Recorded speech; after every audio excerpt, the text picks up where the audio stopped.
Hello, everyone. My name is Gus. Hi, I'm Woody. And today we have a kind of a review, a reaction of our own dive that we did last weekend at Ginnie Springs. Can I just comment, Gus, did you have a blast? It was awesome. It was you and I Yeah. and nobody else. No agenda. No agenda. Right. And I didn't tell you I was going to do this. He led both dives that we did perfectly. I don't say that. I don't. I'm going to be quick to criticize him usually. The Woody's room dive was Right. the first day, which you've been to. You led, you briefed. I thought you were Brian Kickock. I'm like, what? Perfect. And you know what that does when you have somebody lead it and brief it like that? You know how pleasurable it makes it for me? I knew what to expect, when to expect, perfect. Builds confidence. And I want to on the do it dive. again now because of it. Yes. And then the second day, you led it again, and we hadn't been on our DPVs in a while. Yeah. Planned our gas, didn't exceed a certain distance from the entrance, perfectly executed. One or two jumps, just cruising around mainly around the main line. Right. A little jumping here and there, but having a blast. Let's talk about the plan. So the plan was we were kind of like, dude, let's go diving.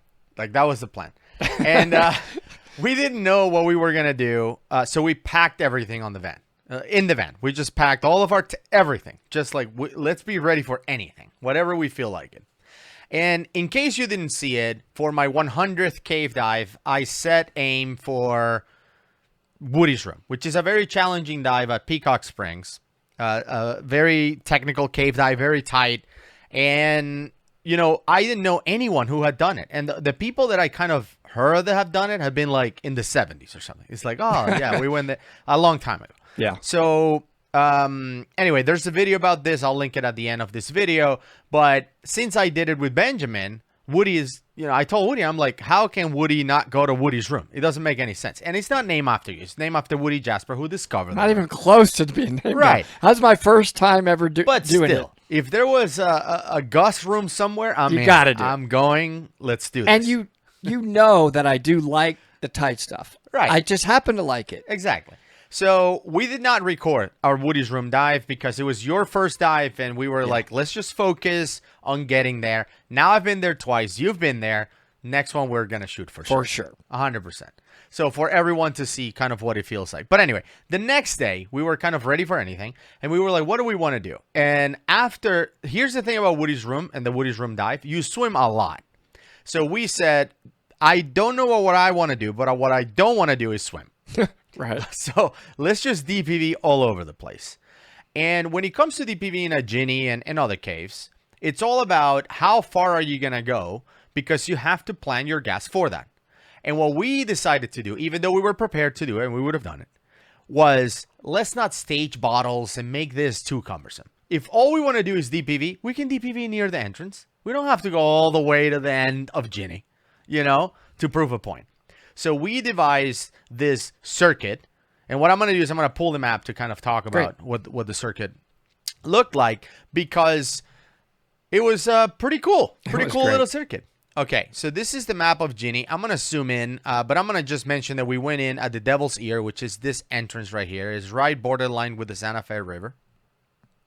And this is the run where when we start the video, you're going to see us swim towards the Devil's Ear. We actually DPV'd. We didn't swim even this part. Correct. We enter around here. There's like a set of stairs, and then we DPV all the way to Devil's Ear.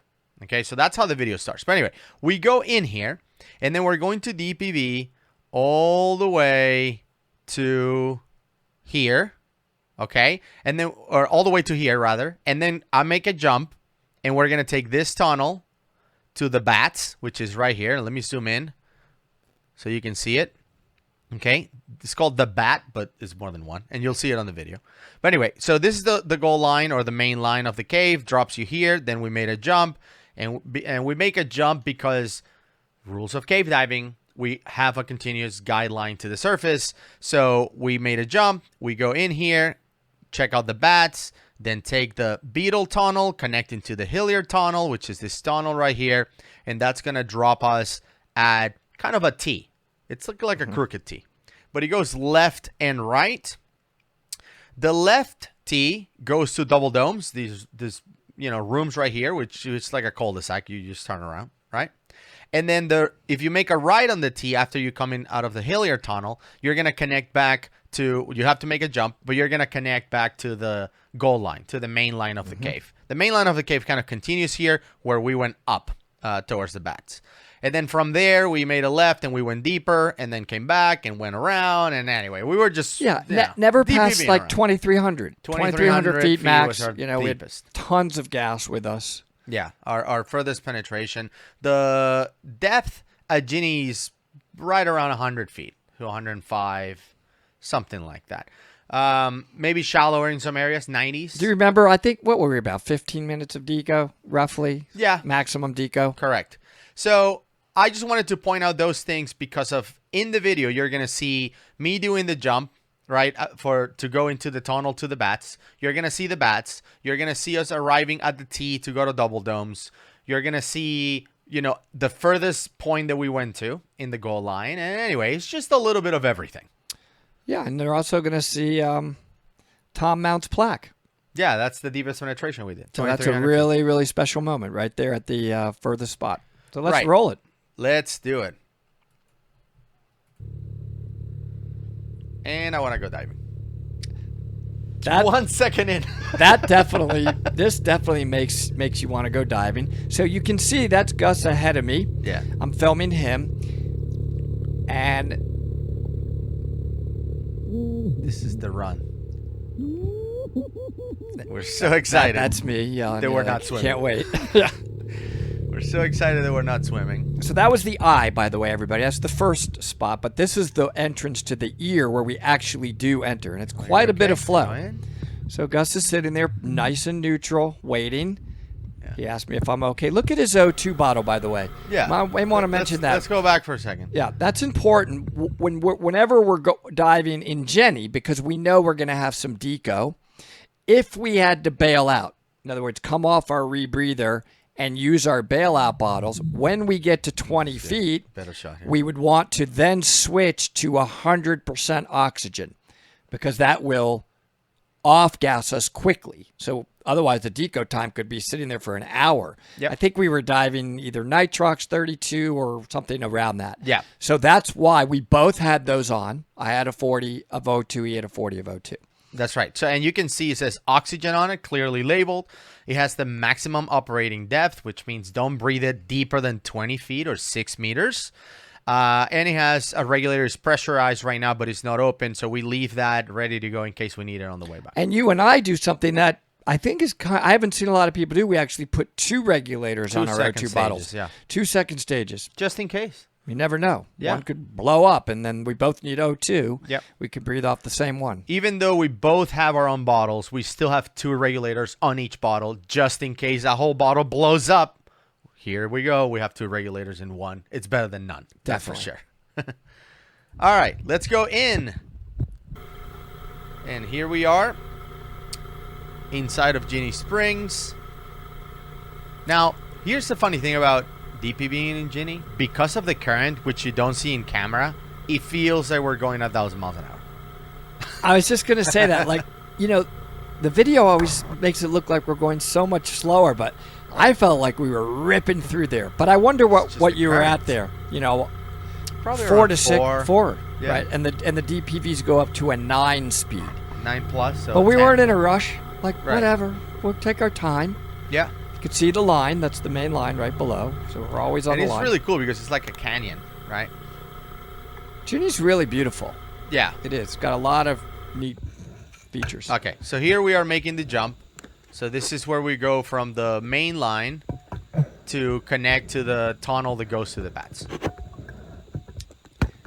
There's a ton of current here. You don't see it again in the camera, but you can see that I'm kicking just to stay in position, or else it's gonna blow me away. Yeah, right. And you look great. You're neutral, and so a lot of people don't understand it, and we're saying it quickly. We're jumping. That means we're connecting the main line to another permanent cave line. Right.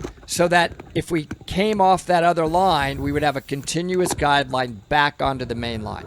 It just makes it so that if you're coming out blind, you lost all your lights, you'd be able to feel your way back on that other line, find your jump line, which would basically have the tie off, the double ender pointing towards the exit, so you'd be able to feel it, because we're assuming we have no lights here, right? Feel your way back across. We put a cookie on the exit side of where Gus started that jump. So now we feel that cookie, and we know that's the way to continue holding that line. We call it OK in the line all the way out to the exit. That's right. So I wanted to explain it a little bit for the non-cave divers. One thing I want to point out here is that if you had a good eye and you caught this, congrats.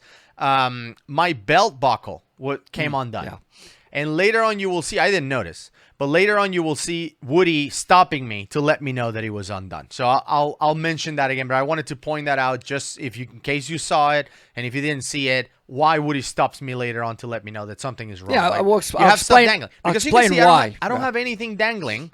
And once he saw that, he's like, wow, that's weird. That was weird. And what happened is the tank position changed on him. Yeah. You see how Gus's scrubber, that's the orange thing on top, is nice and parallel and touching, actually, the bailout tank. But the other one wasn't anymore. It's separated. And I'm looking, I'm like, eh. And you see, we have a philosophy that it's not only okay, but that's being a good buddy. Like, there's no, oh my God, you had to tell me I had something wrong. That's not a penalty. Like, tell me I have something wrong. Yeah. You're my buddy. It's okay to help each other out like that. He helps me out way more than I help him out. And I think the time that we take to get set up really helps, because it allows us to spot instances where we're not set up correctly. Like, I even pay attention to where my name goes in the tank. Like, I'm like, after I bungee the tank, I want my name to be exactly on the sides and readable, not upside down, not crooked. So if you don't see my names on the sides like that, then my tank is wrong. Something is wrong with it. It's so weird, but it's like, great. That's the secret really to a lot of this stuff and being streamlined is spend time getting set up. Don't just throw stuff on you and go. Like, take your time. Agree. All right. Okay, so look how he's tying it off. We'll see if we can see the. You saw how the double under was pointed back to where we came from, and you can see the cookies too. There's the cookies that we kind of briefly. Mm-hmm. So that's the exit side. So we would go that way. That's the goal line. Yeah. And now we're going on our way to the bats. I'm just sitting here, wishing I was right there again. Yeah. Now, look, notice that I'm not turning around to check on Woody. Why? Because I can use his light to know he's behind me. You can see the shadow in front of me. So the only way that can be happening is if he's shining a light behind me. So I can just look at his light and know that he's right behind me. Look, I'm at 4. That's a good video. It's showing the speed. Yeah.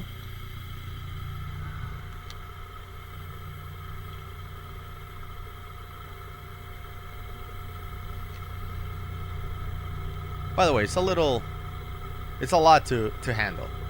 DPV, camera, rebreather, up and down. Jumps. It's like I wish I had 2 more arms. You did a great job, because you got that DPV, man, and you're doing all the line work at the same time. That's a lot of work. Look, I turn around to show you. That's funny. Backwards That's recording. Funny.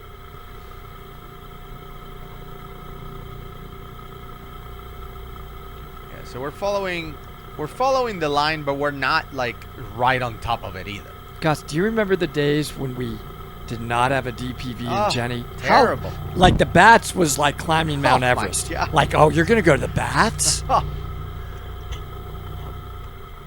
Long swim against the flow. Yeah. There's a lot of flow in Ginny always. Crazy. Now my favorite thing is how you're always patient. Never mind. See you later. I don't know. I just had a moment. That's not perfect cave protocol, so I'm going to get killed here. But we like to film each other, so I took a little turn. No, it's fine. You passed me on this one. Now, what I like about it is that you passed me, and then you're like, I wonder if the bats are this way or that way.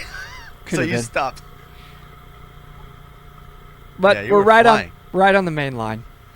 Right. Sometimes though you just want to go. It's like got the DPV, let's cruise. Let's do this. And by the way, I wanted to be on the video.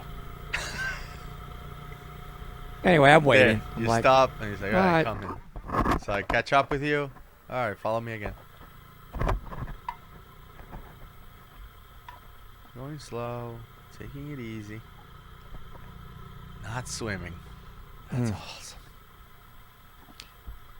But you can see the cave is pretty big. You know, yet another example that they're not all super tight, squeezing through, dying type of caves. It's a tunnel, good size. I would say in Florida, this is probably the most heavily trafficked cave Yeah, in Florida, I think. Ginnie Springs is very popular. So, I don't know if you noticed. I'm gonna rewind for a second, but you will see the light. So I can see my shadow right on the rock, and that's because Woody's lighting me. But because I'm not turning around to look at him all the time, there's only one way he can let me know that he needs help or that to get my attention, and that is to shake his light. So pay attention how the light shakes, and I just turn around immediately. Watch. Shake. Stop. Turn. What? Or That's something more friendly. More friendly. I think I do remember. Say what? I'm Hold. like, hold. That was the sign for hold. This is when I was trying to help him. That's Yeah. why. So, by the way, I have to comment on that. So he yells at me for stopping him.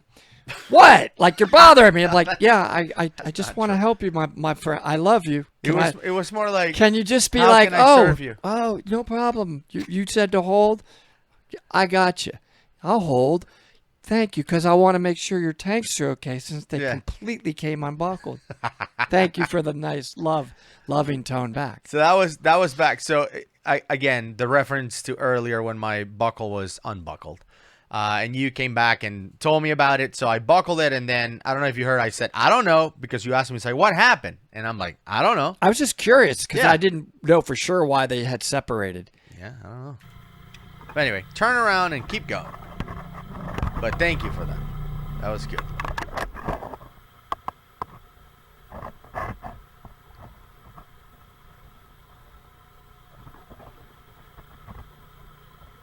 Eventually, we are going to make it to the bats. Yeah, and this is not a short video, by the way. This dive was over 2 hours. I think it was a little bit over 2 hours, 2 hours and 7 minutes or something. But anyway, we made it to the bats. So this is for all of you, by the way, just a quick interruption. People are asking, are there any features in these caves that are worth watching or whatever? Sometimes the features are made by nature, and then sometimes it's just divers. Like there's a room at Madison Blue called, I think it's SPG Hall or SPG room. So people are taking their SPGs, and when they break or whatever, they're stacking. So now there's like hundreds. A gazillion of them. Yeah. So this is called the Bat, and now you know why it's called the Bat. There's just bats hanging. And it's just a big feature. It's kind of a landmark of this cave. Right. How far back are we at the bats? Like 700 and something feet. I don't think we're not that deep. But you actually video me videoing the bats, which I thought was funny. You're like, we found them. There I am filming.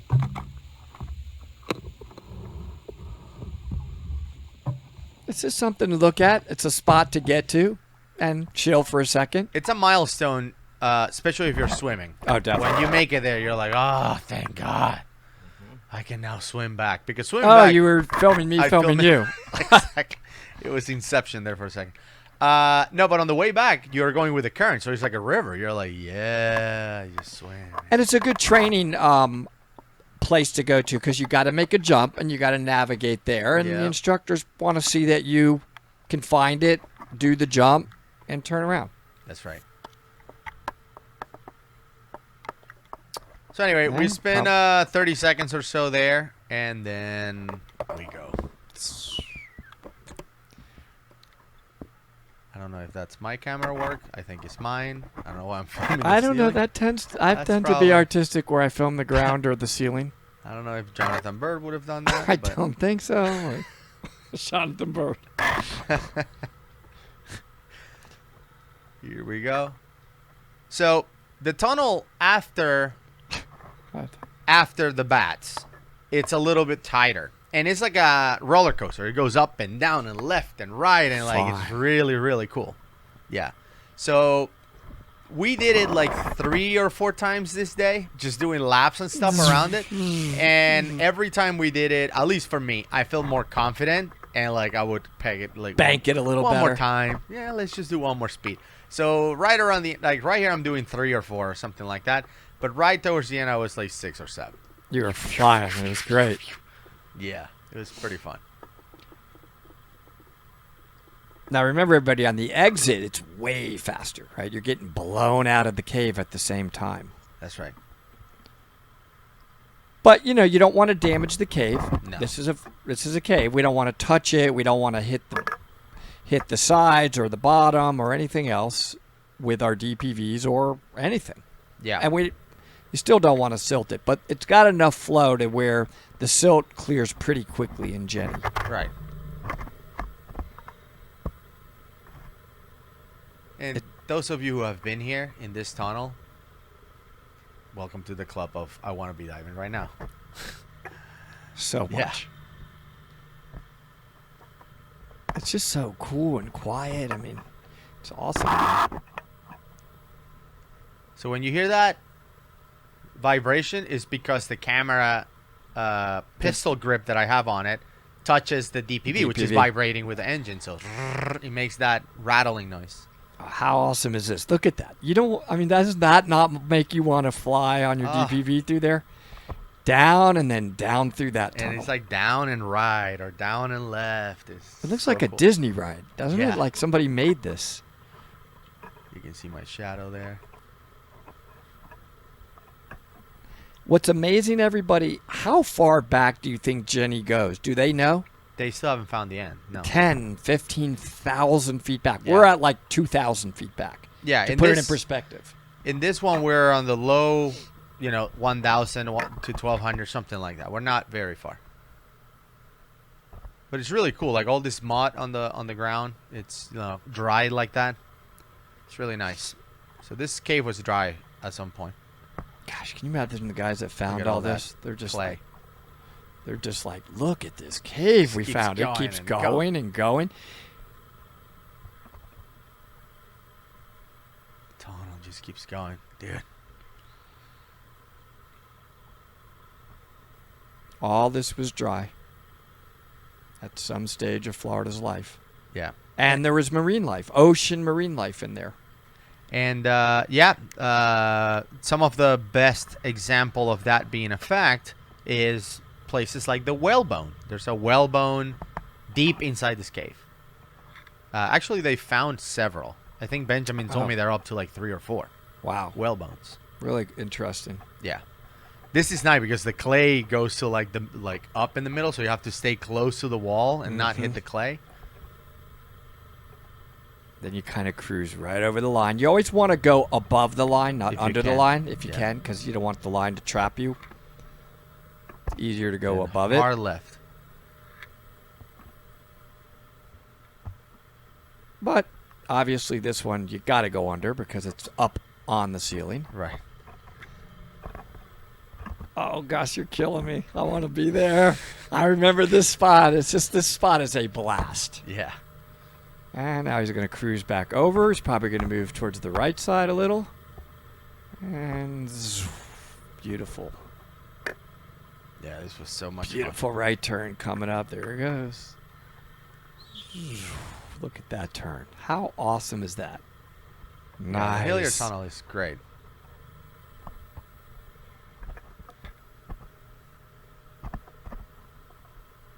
And it's just so enjoyable when you don't have to swim this whole thing. So great. Yeah, I remember this is like on the way down But you know, and then left. we worked our butts off to Yeah. get the right to DPV. It was hard for us. Yeah. You can watch old videos of us in our training. We put it all out there, good or bad, and it was hard. We had to So do here, some repeats. let me- Let's just say. let me And pause right there. and the instructors that made us repeat were right. Yeah. We weren't ready. So this is the tee that I mentioned earlier. You see there's like a little triangle there separating a line that goes to the right and a line that goes to the left. To the left is the double domes room, and then to the right is the line that takes you to make the jump to the goal line. So back in the goal line. So what we did in here is, and you don't see it on video, I think I stopped it right here because I was kind of like, I was going to talk to you about like, should we go, do you want to see double domes or not? Anyway. And so I probably said yes. So we didn't record, but we did go left first all the way to double domes. I think we did 2 circles there, a couple of, It's pretty. It's like, it's a double dome. There are 2 layers of very white domes. Yeah. It's fun to just. And we just did a couple of circles there and then back here, and then we continued on that line. So let me pause for a second, because when we went to the line, then we made the jump, and then we made a left to go deeper into the cave. So I'll show you where I was.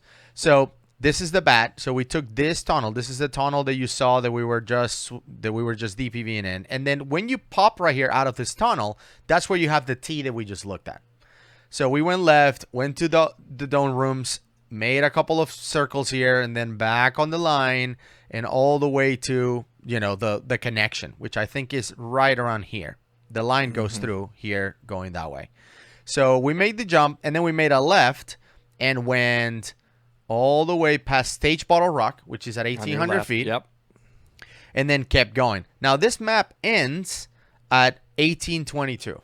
That's as far as it goes, right? There's 400 or 500 more feet is where that Tom Mount plaque is on the left. Where the plaque is. So let's go back to the plaque. So this plaque was placed by our friend Doug Eversole. And also, I think with him, there were 2 more people with him. It was Doug. It was, I think it was Paul Heinerth, and I don't remember the third person. May have been Joe Deturi. He was I don't really think it was close Joe with that day. Tom. Okay, I'm not sure. Anyway, I think it was Brian. was Brian Brian. Boucher. Yeah. Anyway. So I took a shot of this. I thought it would be neat. It's Yeah. actually a screenshot from a little video I took of it, and I sent it to Doug immediately. I always thank him for doing that. He was really close with Tom, and you know, Doug's been a loyal IANTD instructor, which Tom started IANTD. That's right. I mean, a lot of people say Tom was the godfather of nitrox. I think he may have been the first course ever done in nitrox was designed by him. So he's pretty legendary. Absolutely. So this was our deepest penetration, is around 2,300 feet, and then we just turn around, head back on the goal line, and when we got to the jump that we previously made, we just kept going to enter the tunnel back to the bats and keep rolling around. We were just, at that point, it was just riding around and being in the tunnels. So I think I started, my DPV battery was like 95%, I think, when I started. And I don't remember what it was at the end, but like it was like 60 or something. Like it was a lot. Yours was pretty good. Yours was actually like 75%. Oh, really? Mine was actually lower. Mine was like 65%, but I had a reason for it. Right, I had a little inflation that I wasn't aware of in my BC, like and I couldn't dump it easily. It was right near the exit, so I was using my DPV right near the end to get me back down to my O2 bottle. Yeah. And I had bigger. I use aluminum 80s. Gus uses 50s that are a little smaller. That's right. Yeah, a little bit more streamlined. So you, if you notice, we're going a little bit faster. So we were doing 4 on the way in. Now we're doing 6. So we keep on. That's great. You know what I'm saying? Like, I had to add the little song as we drove by it. So we didn't stop at the bat on the second time. We just kept cruising. going. At this point, little Batman keep on song, rolling. Let's go. So yeah, back to the tunnel and kind of repeating the whole thing. And I think you could see that you're getting a little more confidence, swaying the little DPV Top more. Gun-ish. A little Top Gun-ish over here. So yeah, we're doing 6 on the way in. Probably the last circuit we did was 7 or 8. Just kept getting, more confident. Pretty sure we were booking it at about 8. It was pretty fun. You can see where you're going. And you start to know, okay, here comes that bank or this bank, or I know now I'm going to have to go over the line here. Yeah. And, you know, our DPVs are pretty easy to control the speed just with your thumb. So sometimes you would be going 8 and you know what's coming, right? Whatever turn is coming and you're like, okay, I'm going to go down to 6. Or, you know, dial it back to 5, make the corner and back to 8. Right? It's a blast. Yeah, we're going a little faster through here. I love this one. I love just drop it down. Make that turn. Yeah. Such a cool spot. And you can see here, you know. There it is. There's the turn. Look at that. And down. Can you imagine, everybody, though, discovering all of these tunnels? Look all around. Like, you're seeing a lot of other tunnels, right? We're just following the line. But how do you know I shouldn't now go down that little right one? All of those dead end. Like, all of this stuff had to be discovered. And we're the beneficiaries of this main line. Yeah. And it's all mapped out. And it's, you know, pretty easy to navigate. But, boy, discovering all this took years. And, you know, it's cool. We know that in some of these caves, you don't need to have a DPV certification. But to me, it was very beneficial because simple things. Like, I remember watching Ed's video of me during my DPV class, that not only I was turning and stuff, but he would then look back to see if I was kicking up any silt. So, like, the angle in which I had the DPV. So it wasn't just left, but is it angled in a way that the prop was going to silt the place out? And you can see that we learn our lesson because we're going back through the same tight tunnel and there's no silt. So that really, really helps. It's really important. Yeah. And to continue Gus's sentence, many caves don't require you to have a DPV certification. This one does. Ginny does, yeah. So at Ginny, you have to show them your DPV cave cert. You can see I'm not stopping on this time on the T. I'm just going to bank it right. Top Gun style. And that's, you know, and it's little movements. Even Ed was even good about explaining there's like this DPV triangle, remember? Mm-hmm. And your DPV really should never go outside of that triangle. Yeah. So there's this imaginary triangle sort of coming off your shoulders, but it's really off your hips. And you could just sort of pull it and bank it to the right just from a pull and turn, or a push and left. Yeah. You don't need to take it way out here or take it way out there, which is what I was doing. Certainly at the beginning, I'm like, not only was I doing that, I was kicking. I mean, he had to fix everything on me. I was a total mess.